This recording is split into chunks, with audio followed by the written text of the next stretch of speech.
Estimados televidentes, tengan ustedes muy buenas noches y bienvenidos a esta nueva edición del programa televisivo Desarrollo y Producción. Está con nosotros el padre jesuita Javier Albó Corrons, más conocido como el Pajla. Más conocido como el Pajla. Por razones obvias. Y es un orgullo tenerlo en este programa. Con él vamos a hablar de desarrollo, rescatando la visión del Papa que la planteó en su encíclica Laudato Si. Muy buenas noches, Javier. Bienvenidos al programa.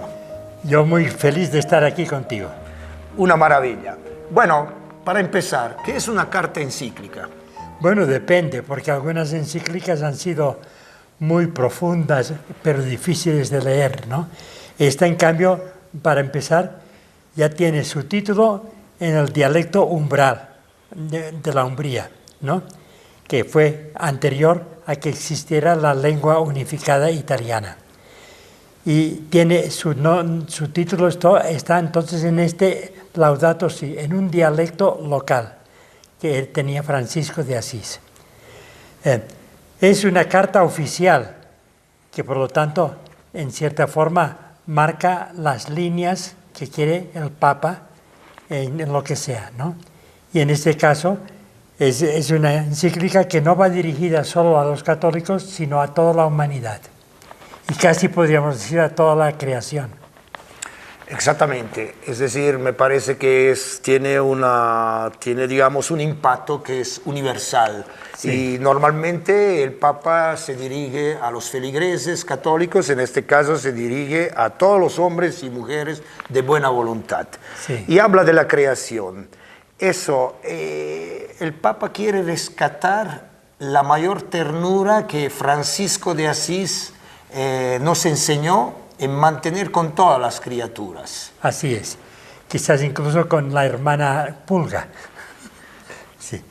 Y esto, aquí hay otra cosa. Bueno, quiero explicar un poco cómo me llegó a mis manos este ejemplar oficial. Adelante, Javier. Cuando el Papa vino aquí, a Bolivia, quiso tener un segundo encuentro con los movimientos sociales. El primero había sido en Roma, ¿no?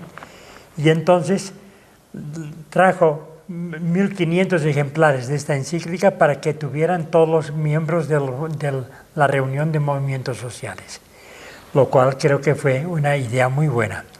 Y por si acaso me llegó una hasta mí, que es esta que tengo aquí. Muy bien. Entonces, esta ternura hacia la creación es, digamos así, una opción de vida que no puede ser vista como una simple irracionalidad. Claro. Y esto también está rescatado en toda la encíclica. Y aquí es interesante porque este otro programa, Laudato Si, es una adaptación radiofónica en forma de radionovela hecha por un famoso cubano exiliado que ahora vive en Ecuador, creo que vive, ¿no? Y que es en forma de 20 capítulos de una telenovela, de una radionovela.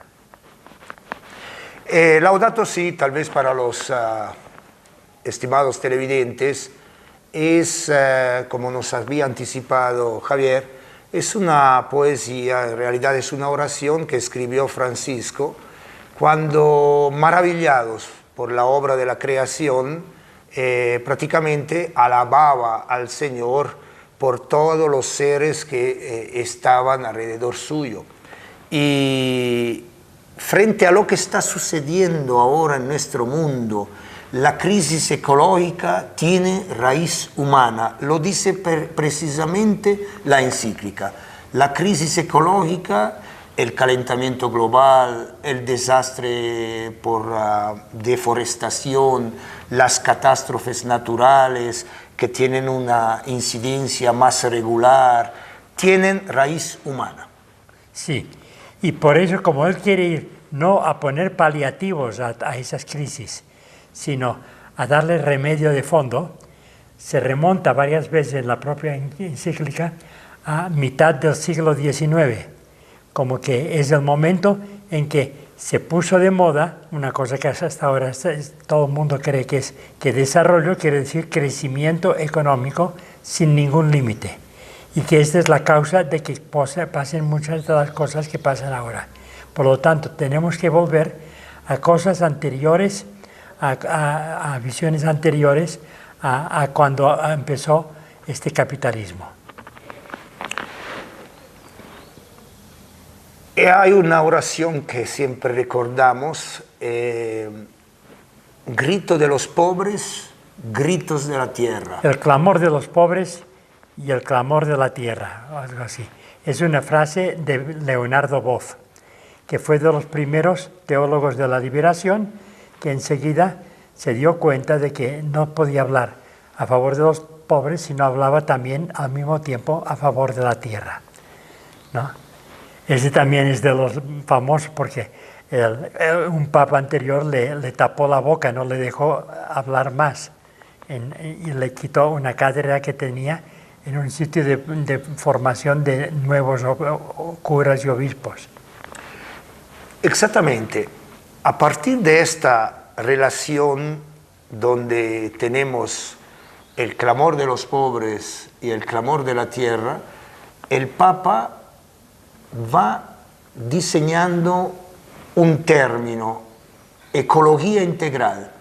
Y me parece que está claro lo que se dice. No podemos pensar en proteger la tierra si al mismo tiempo no protegemos otras cosas y no cuestionamos un sistema de vida que genera pobreza entre los seres humanos y genera destrucción en lo que significa la madre tierra. Sí, esta es la síntesis en cierta forma de toda la encíclica. Estoy muy de acuerdo. Ecología integral. Cosa que por si acaso muchos ecologistas al principio no lo creían. Ellos pensaban que esto era un fenómeno natural, pero ya se han hecho tantos experimentos y tantas cosas en tantas partes que ya todo el mundo, menos algunos que no se acaban de convencer de eso, son los padres del capitalismo en Estados Unidos. Yo creo que Estados Unidos es donde el Papa ha tenido menos éxito, porque era precisamente que después que el propio Papa, cuando estuvo aquí con los movimientos sociales y citando a un santo padre del siglo II o III, no sé cuándo, dijo que el dinero era el estiércol del diablo. Dijo eso. Y yo creo que es verdad. Y como el capitalismo lo que busca es acumular más y más dinero, es más y más caca. Así de simple. Así de simple. Y bueno, Javier, a ver, ¿cuáles son los aspectos más sobresalientes entonces de esta propuesta de ecología integral? Bueno, yo creo que el principal de todos y que nos toca a todos es lo de haber articulado todo lo que ocurre también con el hombre y la mujer, por supuesto, ¿no? Hombre y mujer, con el género humano, de que mucha parte de la culpa la tiene el género humano, aunque no es eso solo, porque también, qué sé yo, por ejemplo, hubo la crisis en que se murieron todos los dinosaurios, menos alguno pequeñito que todavía está vivo, ¿no? Y esto fue que cayó un meteorito, creo, un ¿no? meteorito sobre una parte de la Tierra y tuvo consecuencias como esa. ¿Y cuál podría ser el camino que tiene que recorrer la humanidad para vivir y realizar esta ecología integral? Yo creo que lo primero es darse cuenta de esto, de darse cuenta de que esto tiene una causa también humana, ¿no? Y entonces, por lo tanto, que se tiene que cambiar todo el sistema, qué sé yo, por ejemplo, ahora actualmente el vivir bien, que dicen los pueblos indígenas, nos acerca mucho a eso, porque el vivir bien tiene que ser estar bien con uno mismo, estar bien con todos los demás humanos, ¿no? Y también estar muy bien con toda la madre tierra, y la tía tierra, y la suegra tierra, con todo, ¿no? Es todo, sí. Con toda la familia. Sí. Y Pero- con la creación en general, que es muchísimo más grande, porque nosotros somos nomás, casi al final de toda la creación sale el hombre y la mujer. Siempre nos olvidamos, ¿no? Nos olvidamos de que somos parte de todo ese complejo, que es muchísimo más grande, pero que también no solo condiciona nuestra vida, sino que también condiciona la vida de toda la creación. ¿Hasta qué punto una carta encíclica que escribe un papa puede llegar a toda la población católica que sabemos reúne a muchas personas, creo una tercera parte del mundo? ¿Y hasta qué punto, digamos, esta carta encíclica tan importante porque está relacionada con el desarrollo llega a ser asumida por los católicos? Yo creo que los católicos también son mayoría, no mayoría, pero tienen mucha fuerza en Estados Unidos. Y ahora están inmersos en esa cosa llamada capitalismo, que casi es imposible vivir sin eso. Yo recuerdo que cuando dijo eso que yo he citado hace un momento, que el Papa dijo a los católicos de los movimientos sociales aquí en Bolivia, enseguida el New York Times sacó un artículo en que decía, incluso ha llamado mierda al dinero, ¿no? Que era la cita que hemos hablado, ¿no? Sí. Pero entonces es muy difícil para el católico, digamos, asumir el reto de revertir el curso de las acciones. Es difícil, pero también lo es para los evangélicos, por ejemplo, porque, y fíjate que Estados Unidos tiene la moneda que dice, In God we trust. Sí, Que quiere decir, en Dios confiamos. En Dios confiamos. Lo que parece que quiere decir que su Dios es el dinero, ¿no? Bueno, y un poco para aterrizar a Bolivia. Bolivia, un ámbito donde hay bastante respeto hacia lo que significa la madre tierra, por lo menos a título de relación personal y espiritual. ¿Será más fácil en Bolivia realizar y concretar el concepto de ecología integral? Yo creo que pasa en todo el mundo, no es una particularidad de Bolivia, sino de todo el mundo, ¿no? Pero, diríamos, dentro de los bolivianos, los que lo podrían hacer mejor desde un principio son los pueblos indígenas, porque ellos ya son los que están muy interiores, son los que han acuñado eso de decir Pachamama. Sobre todo, este es un nombre que viene sobre todo del quechua, en que Pacha quiere decir la unión del espacio y el tiempo. No está mal, el Kant estaría muy feliz de escuchar eso, ¿no? Que siempre decía que el tiempo y el espacio era una cosa muy subjetiva, ¿no? Sí, pero al mismo tiempo también son los que conviven constantemente con la naturaleza, ¿no? Y por lo tanto no pueden pensar si no es pensando. Una Aymara, yo recuerdo que una vez me decía, nosotros andamos de puntillas sobre la tierra para no dañarla, para no hacerle ningún daño, ¿no? Entonces lo tienen más, los amazónicos lo tienen de otra forma, pero también para ellos es la selva, la deforestación, que es lo que tanto temen en Otibnis, con razón, pues también lo defienden ellos a ultranza, incluso en contra de otro indígena que es el Evo Morales, ¿no? Porque para ellos la relación con los ríos, con la selva, es la forma en que tienen que vivir. Entonces yo creo que con ellos es con los primeros que se podría hacer. Lo raro es que entonces, habiendo llegado uno de ellos, el Aymara Evo Morales, al poder, queda contaminado con todo lo otro que llaman progreso, que es lo que critica en cierta forma el Papa Francisco ya, ¿no? Y se entiende porque él era un cocalero, Evo Morales, y los cocaleros ambicionan todo ese terreno del territorio de indígena Isiboro Secure para expandir los cultivos de coca. Javier,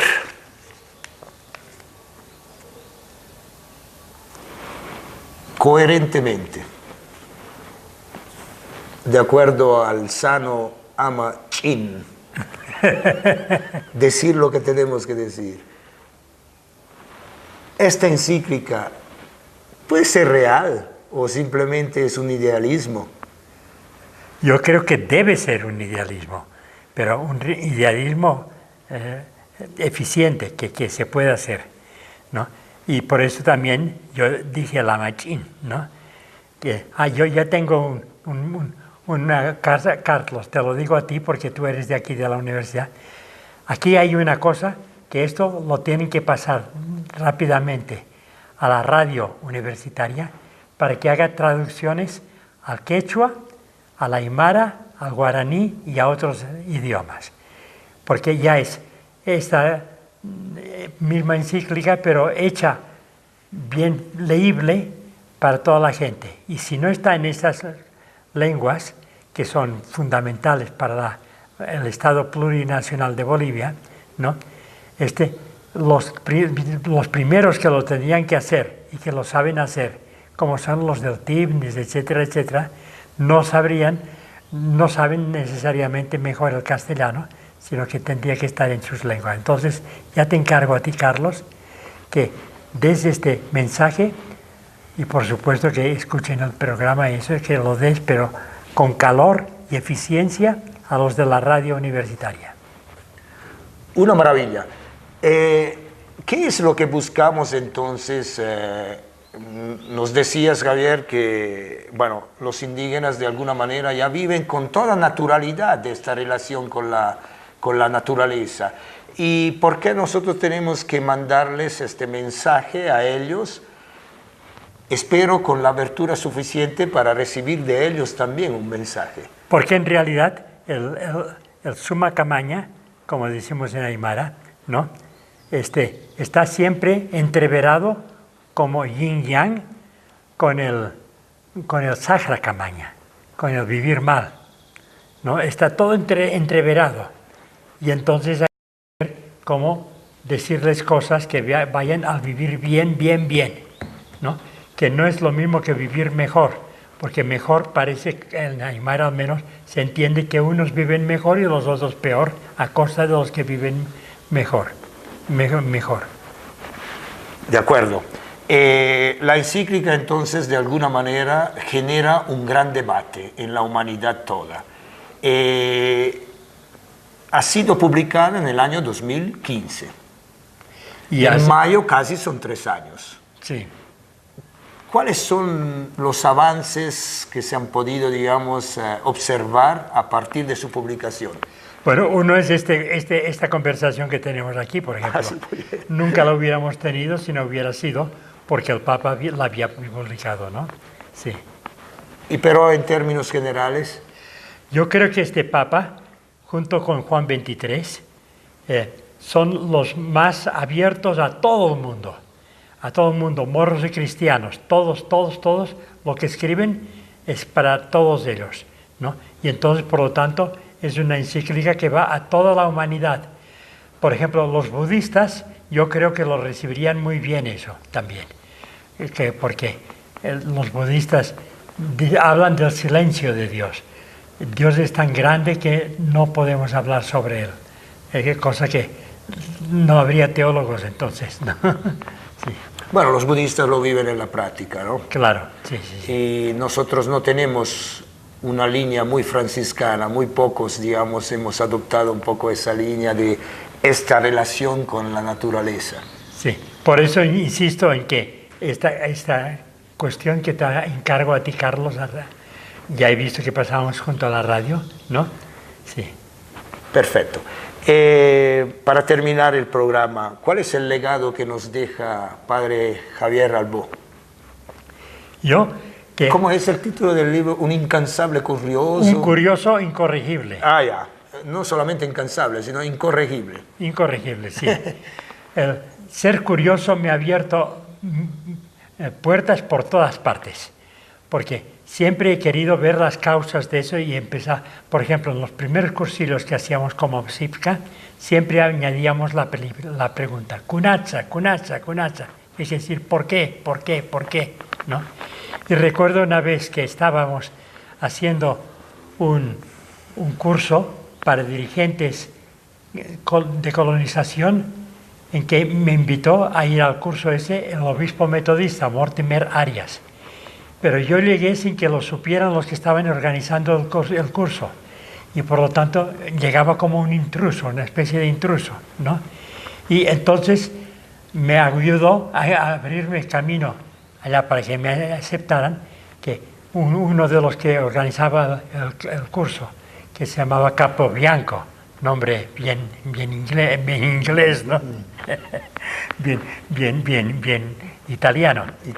Entonces él les explicó a los colonizadores con gran sofisticación y gran cercanía todo lo que era la situación de la sociedad cruceña. Pero después de todo eso, uno de los colonizadores decía: ¿y dónde estamos nosotros? Porque no había dicho nada de los colonizadores propiamente dicho. Y entonces yo tuve el chispazo de hacer lo mismo que yo hago en tantos cursos. Empecé diciéndoles: ¿y quién les jode? A ver, ¿quién les jode más a ustedes? Hagan grupos sobre esto, solo sobre eso. Y después con las respuestas de eso, y a ellos quién les jode, y a ellos quién les jode, y a ellos quién les jode, llegamos a las mismas conclusiones que había llegado el Capobianco, pero desde abajo para arriba. Una maravilla. ¿Cuántos años de vida en Bolivia? Yo llegué el mismo año de la revolución del 1952. Por lo tanto, restando ya llevo más de 60 años en Bolivia, ¿no? Sí. Y entonces tenía 17 años recién cumplidos. Toda una vida en Bolivia. Bueno, en Bolivia o en sitios que he tenido que ir para estudiar, que me han hecho más apto para trabajar bien aquí en Bolivia. Uno de los cuales es haber aprendido antropología y sociolingüística. Las dos cosas me han sido muy útiles, ¿no? En Estados Unidos, en Cornell University. Pero yo ya estaba yendo allá como el boliviano, no como el español ni el catalán, sino como el boliviano. Llegó jovencito, todavía no era sacerdote. Ni mucho menos. Llegamos 10 de golpe para crear el noviciado aquí en Bolivia. Y los primeros que tuve como novicios bolivianos fueron el Javier Baptista, no sé si han escuchado de él, y otros dos que ya están muertos. Bueno, los tres están muertos ya. En cambio yo estoy viviendo todavía de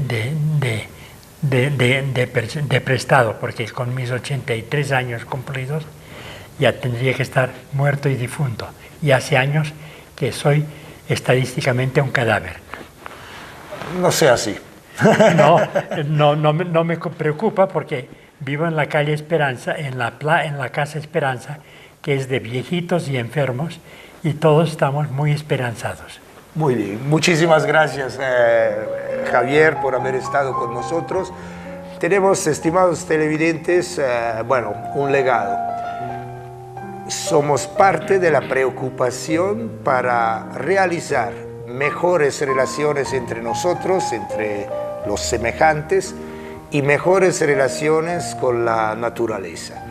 Evidentemente, el progreso, una idea de desarrollo, impulsa a aprovechar, como seres humanos, a aprovechar de todos los recursos. Pero que la encíclica del Papa Francisco I, Laudato Si, nos ayude a entender un mejor desarrollo. Esperamos que el programa haya sido de su agrado. Gracias, Javier, por estar. Yo también deseo un poco que las palabras de Javier caigan en cada uno de nosotros. Hasta la próxima oportunidad. Muy buenas noches. Muy buenas noches.